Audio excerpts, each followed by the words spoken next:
दोस्तों, मध्य प्रदेश के सतना जिले के पाथर कछार नामक गांव में पहाड़ों के बीचों बीच एक मंदिर स्थित है। ये कोई आम मंदिर नहीं, ये मंदिर है महोबा के वीर राजा आल्हा ऊदल की कुलदेवी मां भवानी का। मां भवानी के बारे में एक अद्भुत कथा प्रचलित है।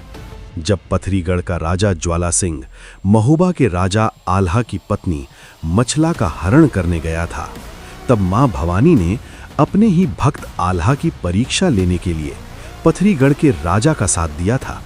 मछला के अचानक गायब होने से महोबा में हड़कंप मच गया। जब ये खबर आल्हा को मिली तो आल्हा, ऊदल और आल्हा के पुत्र इंदल ने एक विशाल सेना के साथ पथरीगढ़ पर आक्रमण कर दिया। पथरीगढ़ की लड़ाई इतनी भयानक थी कि धरती तक कांप उठी। ज्वाला सिंह ने अपनी रक्षा के लिए मां भवानी की आराधना की। माता ने शर्त रखी कि वे तभी उसकी सहायता करेंगी जब वो अपने पहले पुत्र की बलि देगा।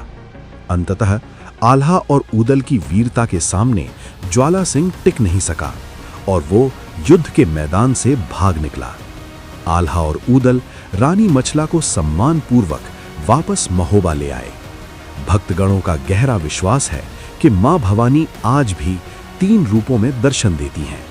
सुबह कोमल कन्या रूप में, दोपहर के बाद विकराल तेज रूप में और शाम के समय माता के शांत, कोमल, ढलते हुए स्वरूप के दर्शन होते हैं। यही तो है वो अद्भुत विशेषता जो मां भवानी को अनोखा बनाती है। भक्तगण दूर दूर से माता के दर्शन के लिए आते हैं और माता उनकी हर मनोकामना पूर्ण करती हैं। आइए सुनते हैं माता के पुजारी जी को। तो पुजारी जी ये बताइए कि ये कौन सा स्थान है ये? ये काली माता मंदिर पाथर कछार काली मैया का स्थान है। यहाँ जो है बड़ी काली मैया स्थापित है। ये पहले महल जब पहाड़ के नीचे महल था, अभी है जयशिला स्थल है। वहाँ ये सभी प्रतिमा स्थापित थी। 1972 में यहाँ पर लाई गई है। स्थान पर ये ऐतिहासिक स्थल है। यह बंसी राजाओं की स्टेट है। यहाँ भगवती तालाब है। प्राकृतिक सुंदरता अलौकिक है। इस तरह से इसका ये यहाँ पे कोई राजा राज करता था क्या पहले? जी, यहाँ पर रघुवंशी राजाओं में सबसे पहले राजा हर्षवीर सिंह राजा थे। वो अपने यहाँ स्टेज बनाया। यहाँ पर इसके बाद उनकी कई पीढ़ियाँ चली।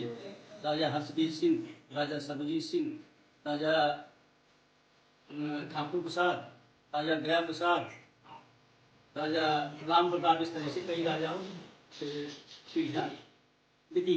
जी, तो हमने सुना है कि यहाँ पे कोई ज्वाला सिंह नाम के राजा राज करते थे। और पुरानी गाथा है। हाँ, वो 10वीं 11वीं शताब्दी की बात है, जब वो आल्हा ऊदल वगैरह इस तरह का इतिहास बताते थे। उसी कार्यकाल में ज्वाला सिंह यहाँ उनकी स्टेट बताते हैं सयाने लोग, जैसा भी हो। तो ये पथरीगढ़ पहले था, ऐसा कुछ सयानों का मत है। तो एक कहानी प्रचलित है कि ज्वाला सिंह कोई एक काम करने गया था, जैसे मछला हरण करने गया था, तब माता जी ने साथ दिया था क्या? हाँ, जब मछला का हरण ज्वाला सिंह के द्वारा हुआ, तब आल्हा ऊदल यहाँ जब जानकारी मिली तो यहाँ उन्होंने अपनी सेना लेकर के चढ़ाई किया। वो युद्ध हुआ, ज्वाला सिंह पराजित हुआ। देवी जो है साथ साथ उनके युद्ध में साथ दे रही थी ज्वाला सिंह के। इसके बाद आल्हा पक्ष के जो धर्म गुरु अमरा थे, उन्होंने देवी को प्रसन्न किया, अपने पक्ष में किया। तब देवी ने ज्वाला सिंह को मना कर दिया कि मैं युद्ध तुम्हारे पक्ष में नहीं करूँगा। तो अच्छा, देवी माता जी की क्या विशेषता है? मैंने सुना है कि ये कई कलाएं हैं इनकी। जी, माता जी 3 स्वरूपों में परिवर्तित होती है। सवेरे अस्ता हुआ कन्या स्वरूप रहता है, दोपहर में तेज स्वरूप रहता है, शाम को ढलता हुआ स्वरूप रहता है। ये 3 स्वरूपों में परिवर्तित होती है माँ भगवती, और ये सभी भक्तों की मनोकामनाएं पूरा करती है। जी, धन्यवाद।